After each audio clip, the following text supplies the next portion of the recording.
All right. My next guest started his career as a stand-up comedian and was named one of Comedy Central's 100 funniest stand-ups. You probably know him.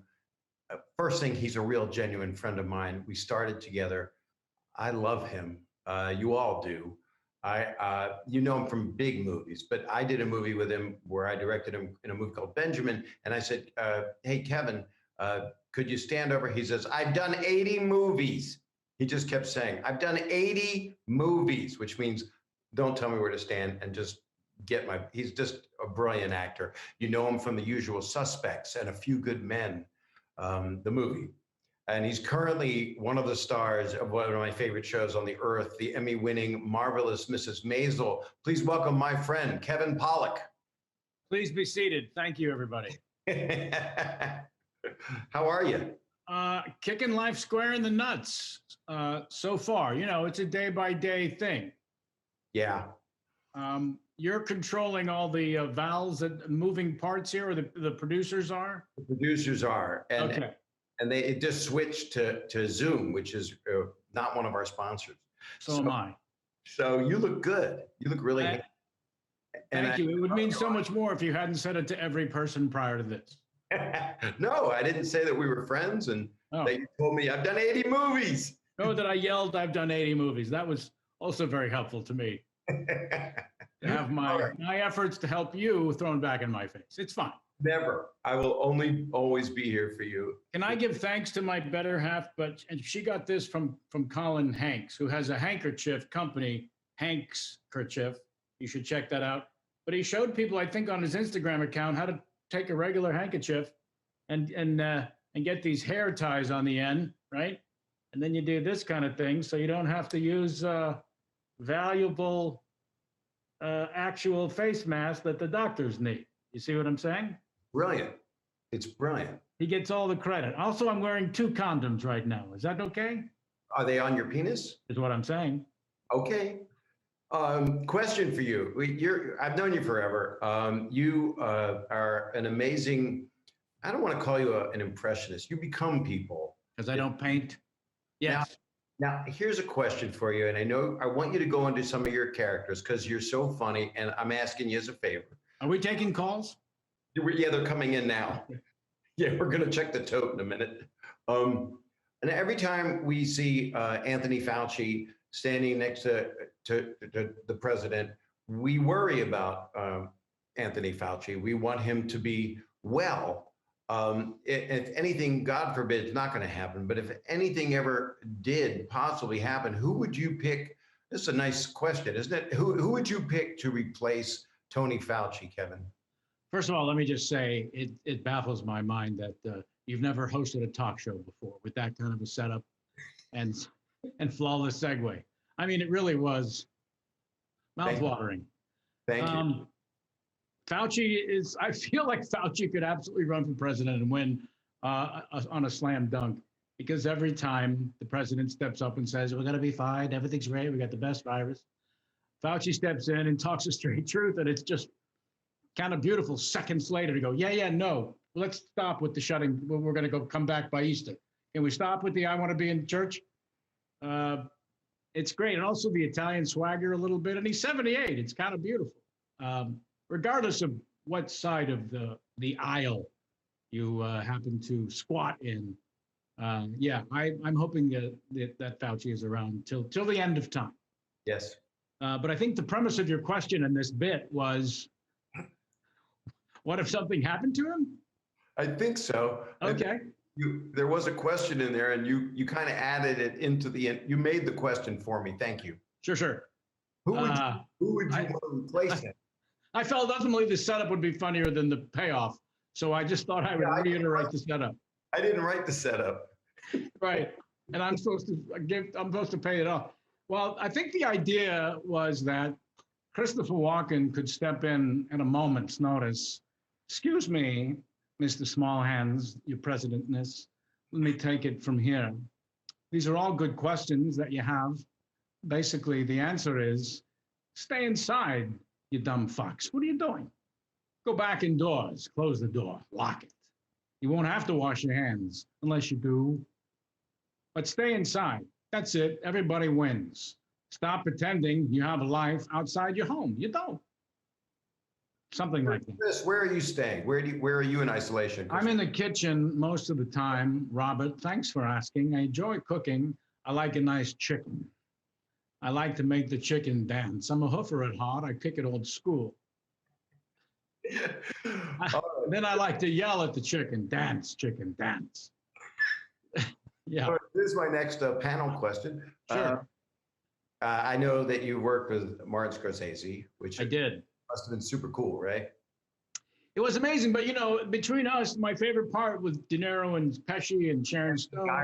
And everybody, it was written by Nick Pileggi. The guys were Goodfellas. But my favorite part was that Don Rickles is in the movie, and to watch Don, you knew him well, go after De Niro in front of the entire crew and cast in the middle of a take. De Niro standing next to him, acting brilliantly, and Rickles is standing. This is pretty much what Rickles does the whole movie. And De Niro's acting brilliantly, and right in the middle of the take, Rickles would say, "Is that the way you're going to do it? Like that?" No, you got the awards. I'm sure you know what you're doing. Go ahead. Yeah, and so that was my favorite. That's part. Casino. And did you have any? I can't remember the movie right now because I'm doing this. Did you have scenes with Don? Because Don and I loved him so much. We all did. Just I set my timer. Our time's up. Just that Are the eggs ready? There was a wedding scene that everybody was in. We didn't have any dialogue together, but I loved him madly. You were kind enough to mention Maisel. I had a question for you. So when you receive these awards, they give you one of the awards that night, and then they send you the plaque to adhese later. And when you have just one, it made sense to put it in the front. But for the second one, I was hoping you would agree with me, also one of the great asses of all awards times, that it was clever or acceptable to adhese the plaque on the backside. Thoughts? Well, my first thought is that would be the ultimate body because you don't need toilet paper. Your ass is welded shut. As it were. As it would be. I have a big question for you. Because I love Maisel, okay? Sure. Did you ever expect it to be the hit that it is? No, I expected all the Jews to watch it. And not the rest of the world. It really is ridiculous and silly, which is why I put the plaque on the fella's ass. The whole thing is completely absurd. And listen, I want to do a shout out, not just to support comedians before I go. You text to the number 707070, and then you write in the text space LAUGHAID, and then they'll tell you how to donate. Please do that. But I've also been posting these daily videos to a link that Rob Corddry sent me. He's in your film, of course, Benjamin, that we all had fun doing. And so every day I've been shooting these little videos just for healthcare professionals, just to kind of cheer them up and tell them jokes and on a daily basis. And I want to give all the love there is possible to the healthcare professionals. They're on the front line saving lives and have a lot more courage than I will ever have in my lifetime. So much love to them. Well, I love you, Kevin. And you too, pal. And I guess this means you won't try to teach me to do a Jason Statham.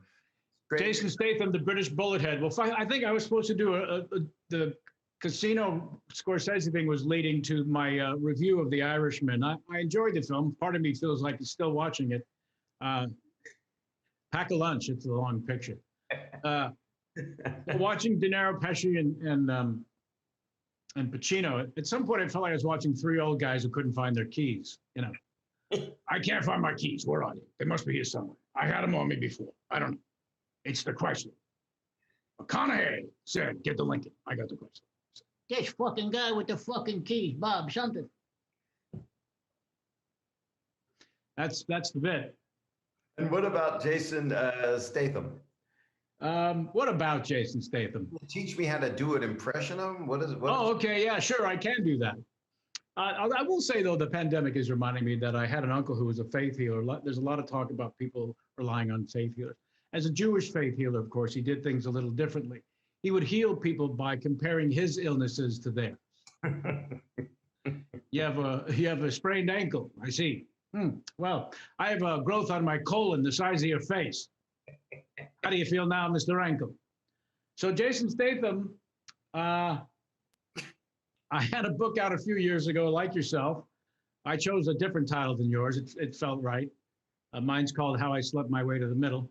Not just a funny title and technically still available on Amazon. But I was on the book tour, as you do, as you did, I'm sure. And I was following Jason Statham on all the morning talk shows because he had a new movie out at the time, because he hadn't had a new movie out for 6 weeks. So invariably, after he left and I came on, the hostess or host would say, "You do impressions. Jason Statham was just here. Do you do Jason Statham?" And after a while, you start to feel like an asshole if you can't do Jason Statham. So I had to teach myself how to do this. And then I realized I could teach others, because I ended up doing it on the Today Show during the book tour, but he wasn't even on that episode. I just brought up that I could do Jason Statham, make fun of the British bullet head, I said. I can say that because he's not here. Absolutely. And then after the show, I got very, very nervous that I was going to get that phone call at 4 o'clock in the morning. Do you know who I am? Do you fucking know who I am? Why don't I tell you, mate?